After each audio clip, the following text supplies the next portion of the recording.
International University Student Body President, Alex Sutton.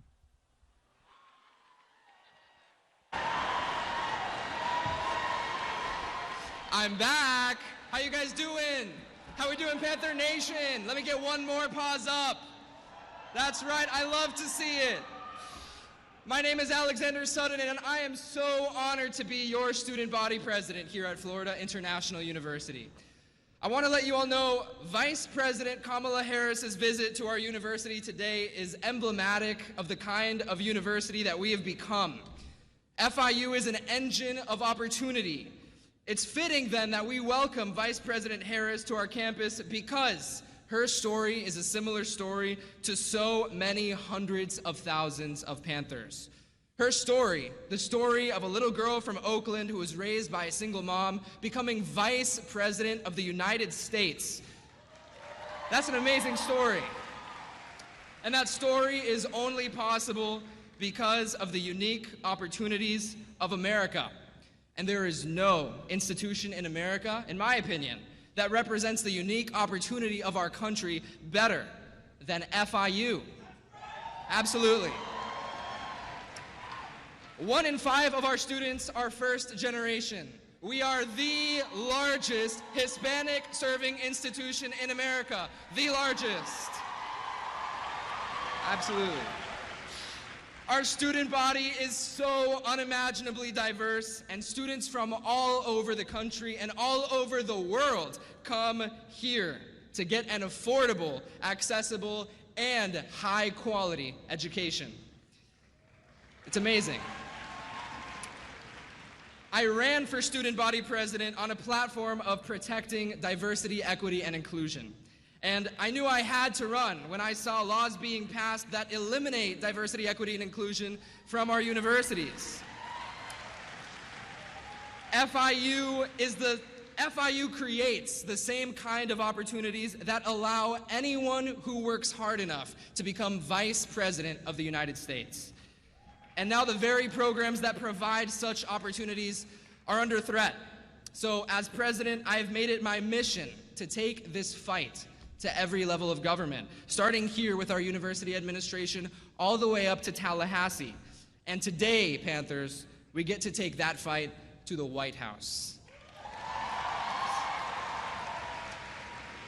So before I introduce the Vice President, I'd like to introduce her very amazing co-moderators for today, starting with the acclaimed rapper, Fat Joe.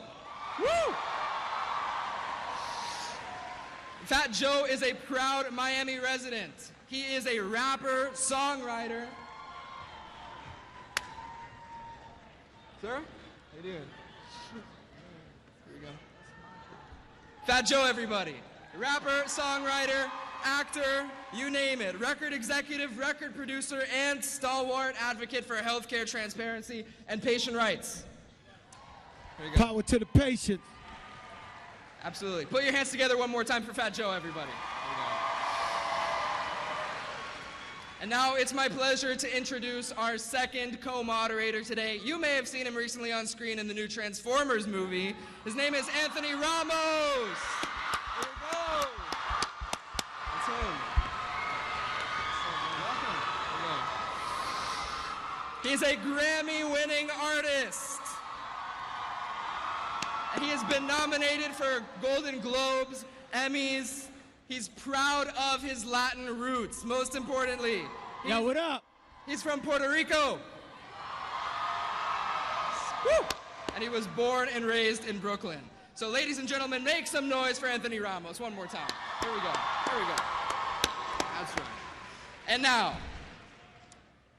the moment we've all been waiting for. Vice President Harris's visit today is as exciting as it is timely. With everything going on right now, it is incumbent upon all of us as students to use our voice, to voice our concerns to our leaders, from City Hall to the state capitol, to yes, even the White House. And today, we get to do exactly that. So, on behalf of the student body of Florida International University, it is my pleasure to introduce to you the Vice President of the United States of America, Kamala D. Harris.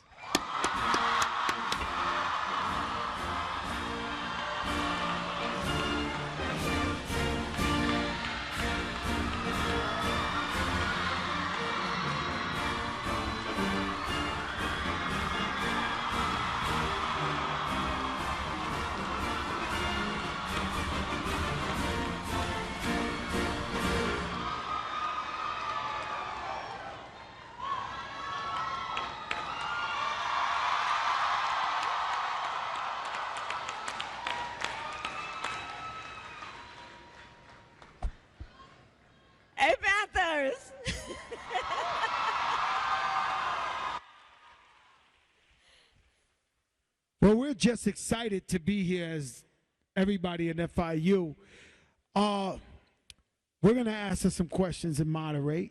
You know, the Madam Vice President is crazy. You've traveled all around the country to talk to Americans about the most important issues.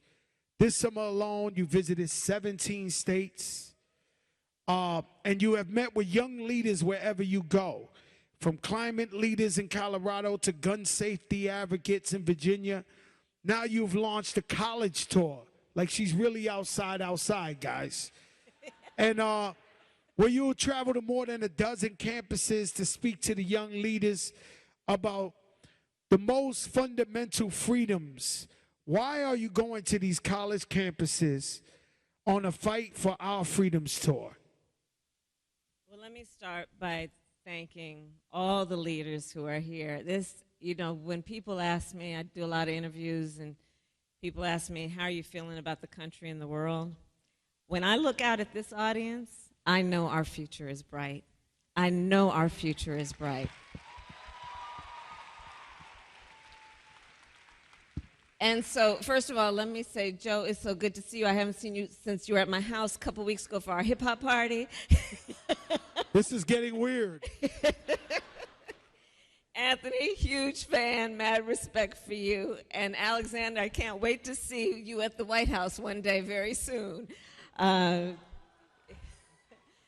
So here's the deal.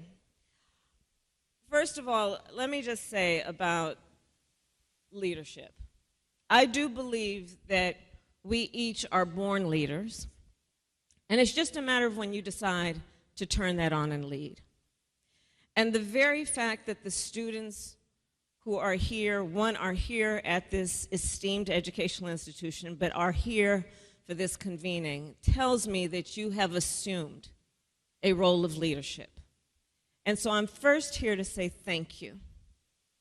I'm here to say also that I think that your generation is one of the most spectacular, special that we have seen in a long time. You all were born only knowing the climate crisis. You all were born when there has been one of the worst pandemics our world has ever seen. In your lifetime, you witnessed George Floyd's murder. In your lifetime, you growing up had to endure drills in elementary, middle, or high school because there might be an active shooter. In your lifetime, you have witnessed the highest court in our land take a constitutional right that had been recognized. And what I also know about you as leaders at this particular moment in time is you are not sitting around waiting for other people to get this right. You are prepared to lead. And so I am here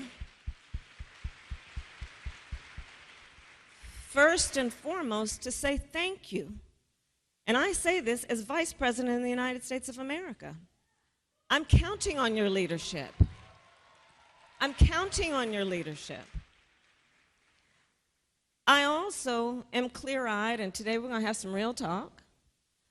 I am clear-eyed that at this moment in our country, we are witnessing an intentional, full-on attack against hard-won freedoms and rights. And it is incumbent on us then to not passively sit by and let it happen, but to stand up and fight for what we know to be right and be true. That's why it is called the Fight for Our Freedoms Tour. It is because we all know that any movement that has been about progress in our country has almost every time been led by college students, by young leaders, and that the strength and progress of our country has been reliant on the fact that we are committed to an expansion of rights, not a restriction of rights, similar to what some extremist so-called leaders are trying to do here in Florida.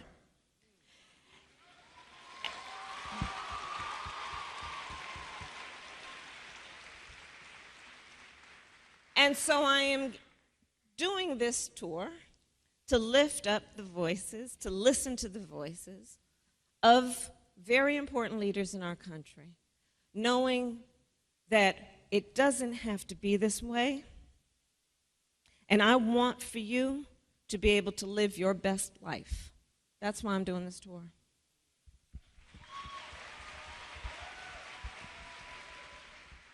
Well, thank you, Madam Vice President. We're gonna, this will be a bit of a mix between, me and Joe will ask some questions, but we also open it up to y'all. So we have Oswaldo Chamorro, who has a question.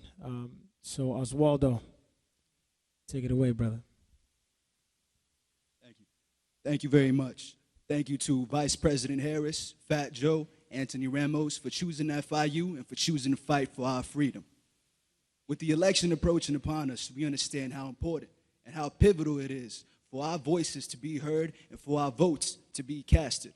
Our thoughts turn into words. Those words turn into actions. And those actions dictate the fate of this country, which is why I ask, what strategies can we, the people, employ to empower and engage marginalized communities to ensure voting rights are respected and that our voices are heard? Thank you very much. All right.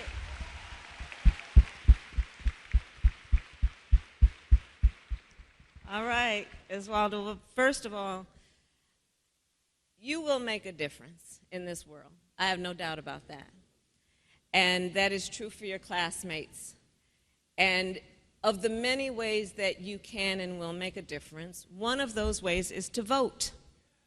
It is to vote. And so I will shamelessly plug a government website, vote.gov, where you can go online and see if you are registered to vote and then easily register to vote. I would encourage you to have your family members and friends do the same thing because it does make a difference. And I'm going to take you back to 2020.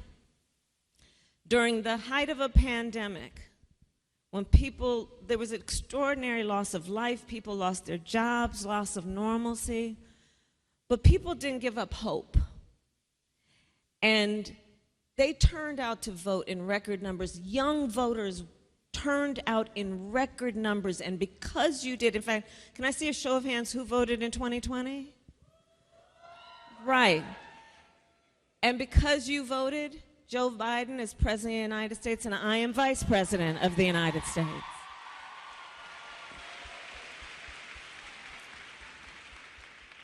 You voted and you said, deal with this climate crisis. And we have put an historic $1 trillion on the streets of America over the next decade to invest in resilience, to adaptation, to invest in environmental justice and equity, to deal with this issue. We have dealt with the issue that y'all demanded that we deal with when you voted, which is the fact that so many of our families don't have access to high-speed internet or cannot afford it. The pandemic made that clear, the disparities.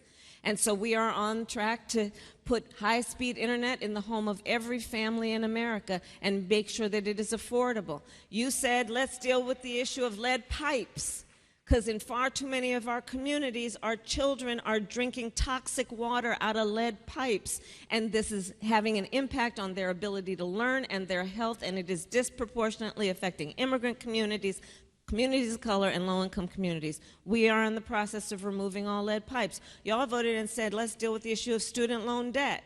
And so we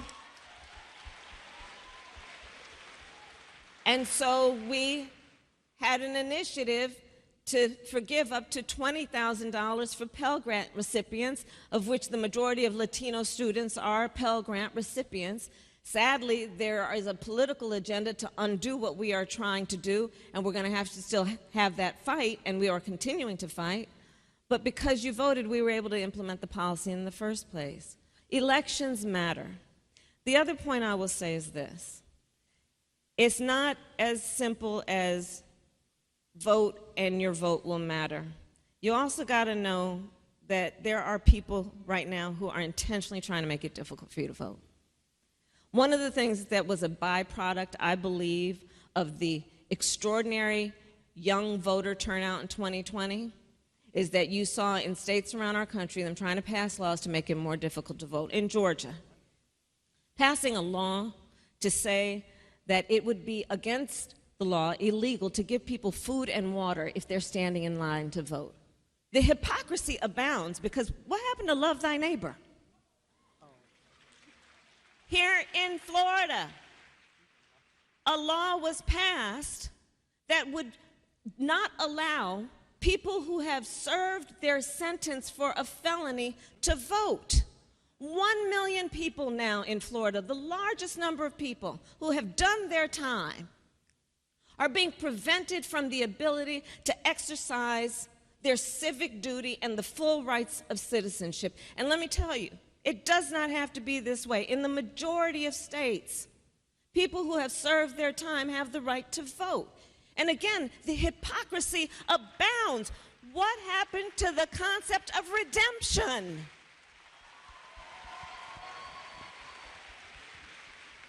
Come on.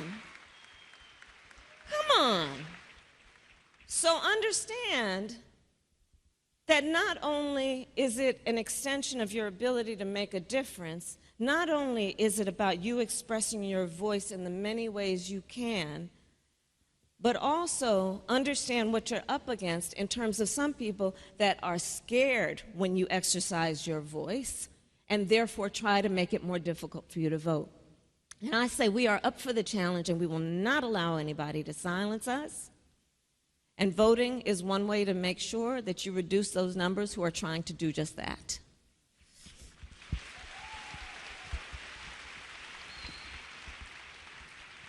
Thank you, Madam Vice President, for that. Yeah, it's you're absolutely right on all those points. So moving on to gun violence, we're here today, in a state that has tragically experienced several mass shootings. One of which at Pulse nightclub that my cousin was in. Sadly, she was shot, but thank God she survived. But there's so many and too many instances like that. And you and President Biden worked to pass historical gun safety legislation. What else can be done to address gun violence in our communities? I'm sorry to hear about your cousin. Pulse nightclub, Parkland, not to mention what we see in terms of everyday gun violence in cities and neighborhoods across our country. So yes, because folks voted, we are proud that we were able to pass the first meaningful gun safety legislation in 30 years, but there's still more work to do. I'd like to start with asking the students here if you would indulge me and raise your hand and hold it up if you had to have, between kindergarten and high school, an active shooter drill at your school. I would ask the older adults to look around, and I would ask the media to take note. And you can lower your hands, because I don't think that people really understand what y'all have been through.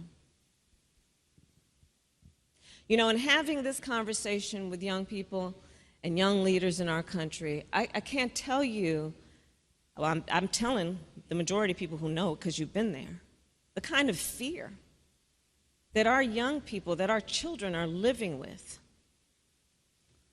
The exposure to trauma, just knowing that it might happen, much less when it actually happens.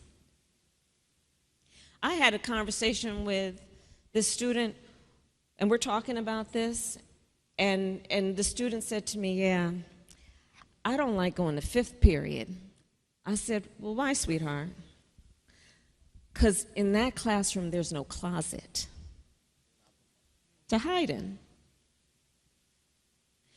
And so, again, I say, it doesn't have to be this way. When it comes to the issue of what makes for good laws and policy, here's the thing. First of all, some people are trying to push us a false choice that suggests you either are in favor of the Second Amendment or you want to take everyone's guns away. That's not what we're saying. I'm in favor of the Second Amendment. And we need an assault weapons ban and universal background checks and red flag laws.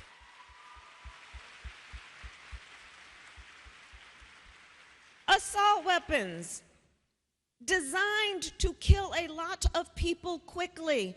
No reason for them to be on the streets of a civil society. Background checks. Because you know what? You just might want to know before somebody can buy a lethal weapon if they've been found to be a danger to themselves or others. You just might want to know. So the question then becomes, why hasn't it happened? Because these solutions, they're not the complete solution, but they don't require a lot of creative thought. It's pretty basic. And the reason is because there are a bunch of people in Congress who don't have the courage to step up. And yes, but this gets back to the point about voting. Because I am certain that when you all start voting in your numbers, this is going to change. You have a unique experience, sadly, that brings to this issue a very practical perspective, a very clear perspective. And when you start voting in your numbers, you are going to show it doesn't have to be this way. And so that's how I think about this issue. And it's just about, this is one of those issues, when you vote, you can make a difference.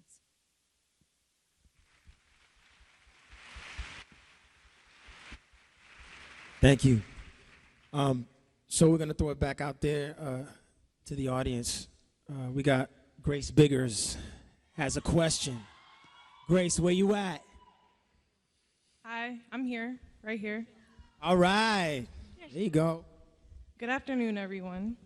First and foremost, thank you so much for taking the time out of your busy schedule to come and speak with our university. We all really appreciate it. My name is Grace Biggers. As mentioned, I'm a senior from the DMV, majoring in biological sciences with a minor in biology and nutrition. As you mentioned earlier, there have been detrimental changes to reproductive rights, which in turn has caused a woman's right to abortion and the decision to make the choices about her own body go under attack. Yeah. What do you think about this issue, its impact, and what can we do to address it? Thank you, and congratulations to you on all you're doing.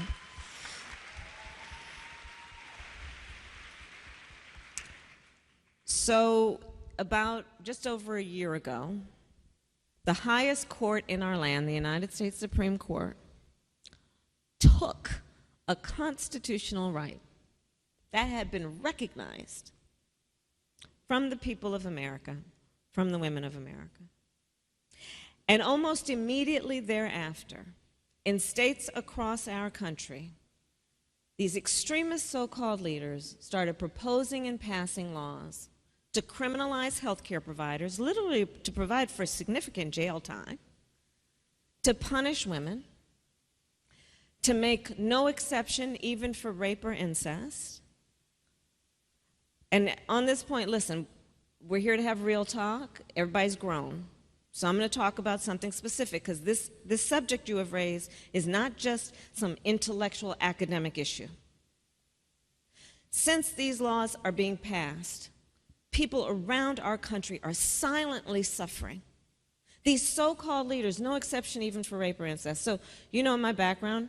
I started as a prosecutor. One of the reasons is when I was in high school, my best friend, I learned, was being molested by her stepfather. And I said to her, you have to come live with us. I called my mother, and my mother said, yes, she has to come live with us. And she did. So I decided that I would take on cases of harm against women and children, and I specialized in those kinds of cases as a prosecutor. Now, when these so-called leaders are making no exception even for rape or incest, understand that we're talking about someone who has survived an act of violence to their body, a violation to their body. And then they are being told they don't have the authority to decide what happens to their body next. That's immoral. That's immoral. And on this subject,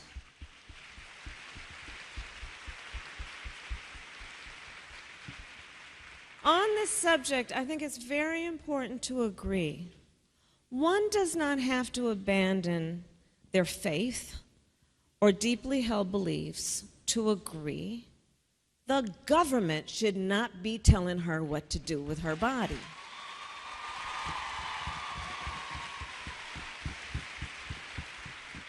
She has enough intelligence and capacity to make that decision for herself, not her government telling her what to do.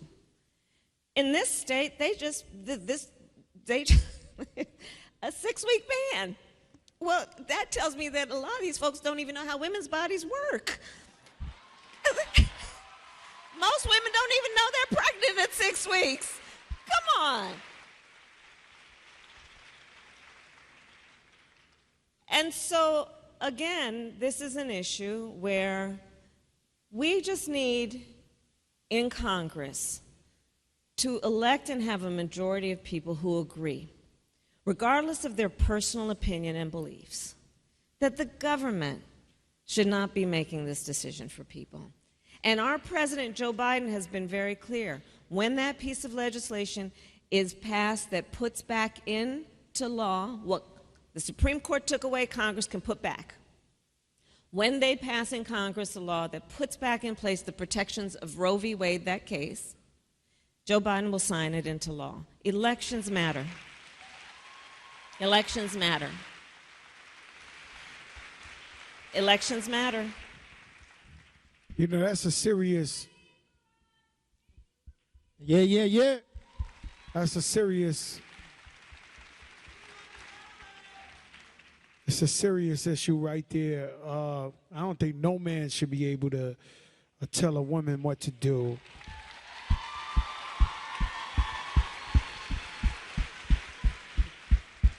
Let's lighten it up, but it's still not light. Everything you got to deal with is like big stuff, like monumental stuff, man. It's a serious job, right?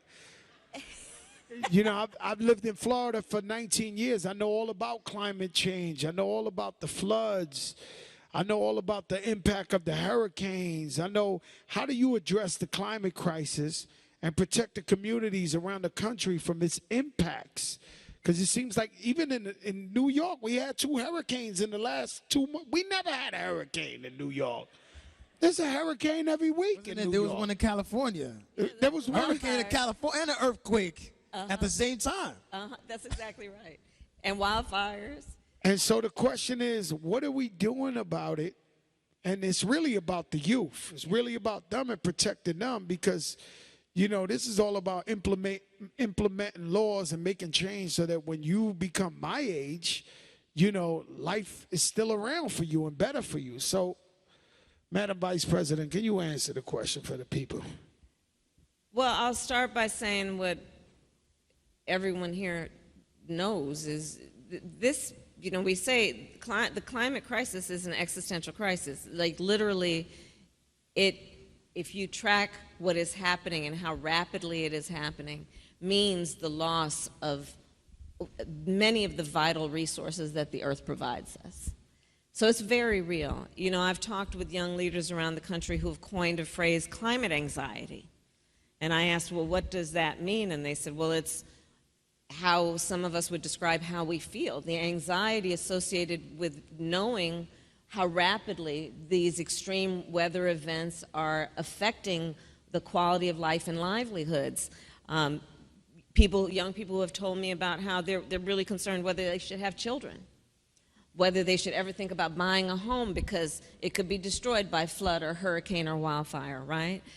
So it's very real, and again, that's when I say that when you all vote in your numbers, this thing is going to rapidly change. We are already on track, however, to doing that because of what you did in 2020. The President and I have been able to pass now laws that, like I said, put about $1 trillion into a clean energy economy, into what we need to do around resilience, what we need to do around adaptation. And here's what I mean about that. So, for example, one of the issues that I actually want to stress is the issue of environmental justice. Okay. And I want to have that conversation especially joyfully here in Florida, when I look at these attempts to attack DEI, diversity, equity, and inclusion. And let's be really clear what they're up to. They're trying to say that that's a bad word, that's a bad phrase, that's bad to focus on diversity, equity, inclusion. You know what they're up to? They're trying to do the same thing they did with woke. They're trying to turn it against the people who understand exactly why it is important to focus on and be alert and awake to what is happening and to speak honestly about it with the goal only of solutions that are based in equity and fairness. So environmental justice, connecting that with what we have done as an administration. Of the $1 trillion, we have said that 40% at least needs to go to poor communities, immigrant communities, communities of color. Understanding that while the climate crisis affects everyone, it does not do so equally. If you are, for example, someone who is a homeowner, or you live in a neighborhood with high rates of home ownership, you probably have, and your community probably has, the equity in your home to take some out to repair the damage from a flood or a hurricane. If you are living in a community with low rates of home ownership, low-income community, people are barely getting by week to week, month to month. So that means the recovery from these extreme weather occurrences and events is much slower. That means that slows down the ability of those communities and families to be productive, to move around, to get around. Think about when we're looking at flash floods. Well, depending on your income, it's going to affect you differently. You don't have a great deal of savings if you don't have a certain income, which means that when all your furniture is destroyed and you got to put it out in the street, how are you going to get some new furniture? It means that if you don't have insurance that might pay for you to go to a hotel, you're looking at some temporary shelter situation and then trying to figure out where you're going to locate your family and what that might mean for your children in terms of whether they can go to school every day. I say all these details to say this also to the students here. Whenever we are talking about public policy, we have got to think about how it affects real people and break down the detail about what will this mean to a child? What will this mean to a real person? On the climate crisis, what it also means is that although it affects everyone, it does not do so equally. So we must pay attention to equity, must pay attention to are all people getting the relief that they need to live a certain quality of life. And that's why I talk about environmental justice.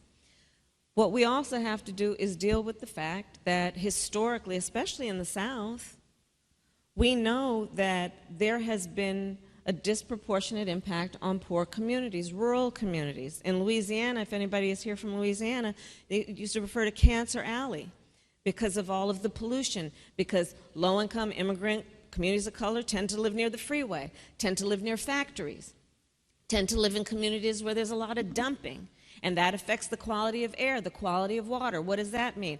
Impacts health, impacts learning ability, all the residual impacts.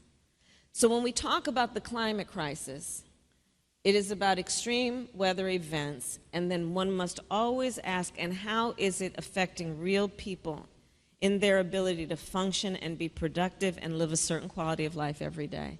And that's why Joe Biden and I have put so much resources into this issue around building up America's infrastructure and the ability of people to be resilient.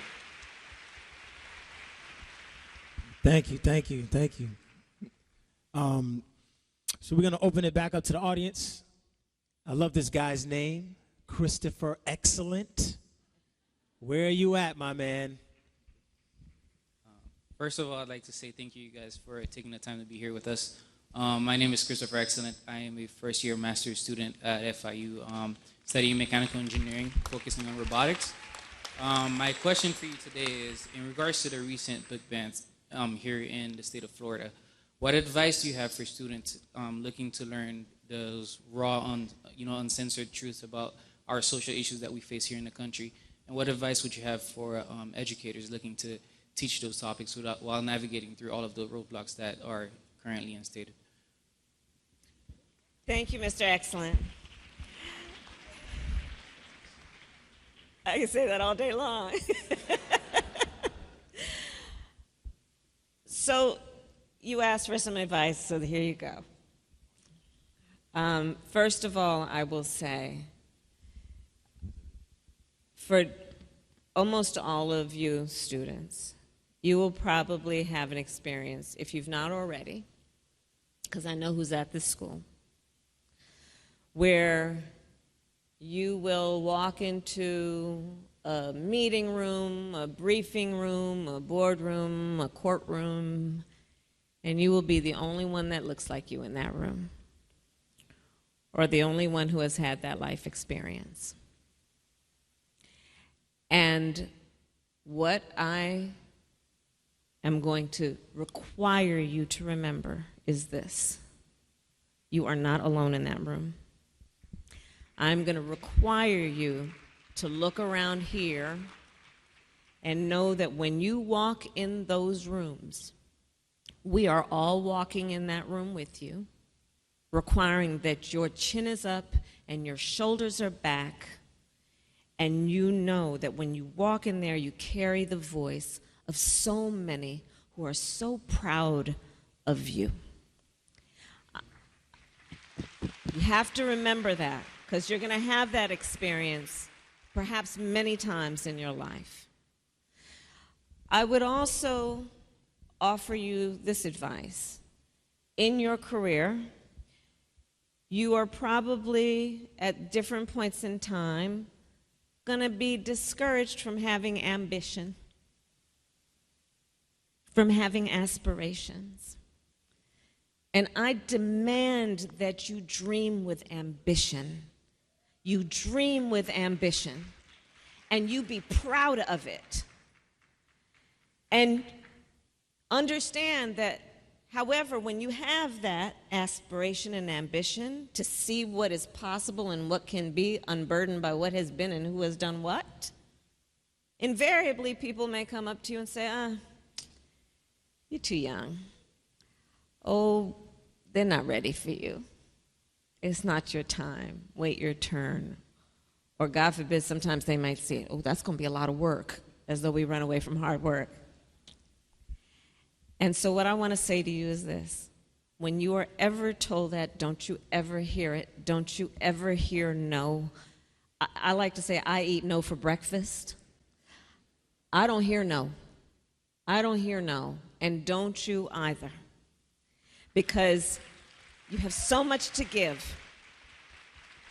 You have so much to give. And I'm telling you, as I travel our country and this world, we need your leadership.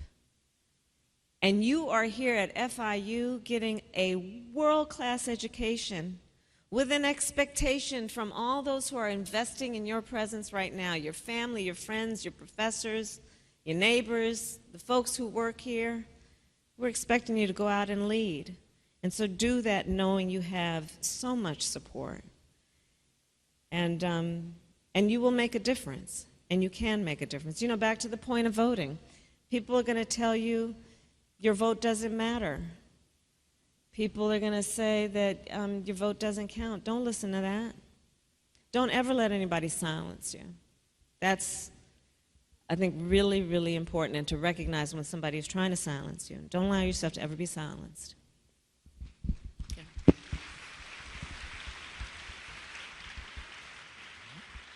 Thank you, Madam Vice President. Dream with ambition. That's powerful. That's really powerful. I needed that. So, thank you. You know, I just want to wrap it up with asking, you know, our nation and our world face so many challenges, you know, and in this moment, how do you stay optimistic? Well, looking at this, I stay optimistic. Looking at this, really. You know, look, to be clear-eyed about the challenges doesn't mean you got to be depressed. It just means you got to be clear-eyed, right? And know what's in front of you. And then understand that, the fight for our freedoms is a fight for something. It's not a fight against anything, it's a fight for something. And that's one of the ways that I remain optimistic. My parents met when they were active in the civil rights movement back in the 1960s. My mother arrived in the United States at the age of 19 by herself from India. And I'm now Vice President of the United States.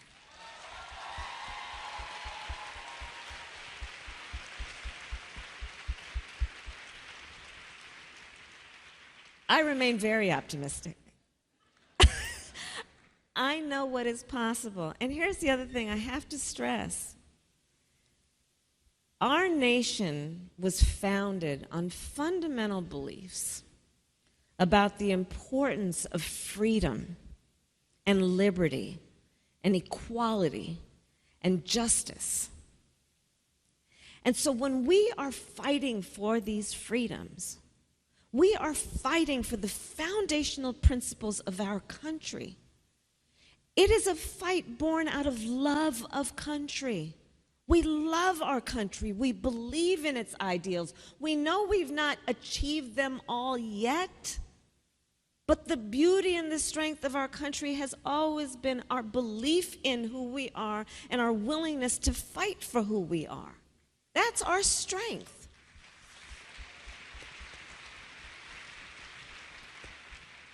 And in that way, I do believe it is one of the purest and truest forms of patriotism to say. So understand that this fight for our freedoms, and by extension our democracy, what is at stake includes everything we've already discussed, and our standing around the world, and our ability to walk in those rooms as the greatest democracy in the world, showing that a democracy is as strong as the willingness of its people to fight for it, and we are prepared to do just that. And therein lies my optimism. I'm very optimistic. Vote.gov. Go out there, register to vote, because even if you follow what's going on out there, even if you want to support, if you don't register to vote, then your voice won't matter. And that's what this is all about, as well as I believe that people lead the people. So start talking to your other friends who might not want to vote and start convincing them and letting them know the importance that it is to register to vote and get out there and vote. And, of course, I'm voting for Kamala Harris and Joe Biden. 100%. Let's take a selfie. Let's take a selfie. Take a You quick got selfie. it ready?